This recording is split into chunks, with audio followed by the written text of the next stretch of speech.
Hello everyone, আজ আমি বানিয়েছি আপনাদের জন্য কাঁচা টমেটোর একটা খুবই দুর্দান্ত স্বাদের রেসিপি। পুরো ভিডিওটা অবশ্যই দেখবেন। এখানে নিয়েছি 500 গ্রাম পরিমাণে কাঁচা টমেটো।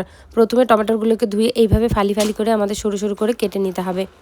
ঠিক দেখুন এমন যেমন কেটে নিয়েছি তেমন। এবার এর মধ্যে দিয়ে দিতে হবে সামান্য পরিমাণ নুন, হলুদ গুঁড়ো আর লাল লঙ্কার গুঁড়ো।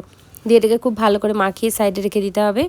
অপরদিকে একটা কড়াইয়ের মধ্যে 4 চামচ তেল, 2টো শুকনো লঙ্কা ভেঙে দিব, 1 চামচ মতো কালো জিরে দেবো আর 10 থেকে 12টা রসুন কুচি কুচি করে কেটে দিয়েছি। তার মধ্যে দিয়ে দেবো টমেটোগুলো দিয়ে খুব ভালো করে নাড়াচাড়া করে টমেটোগুলো ভেজে নিতে হবে। আর অপরদিকে সরষে আর কালো জিরেকে আমাদের পেস্ট করতে হবে।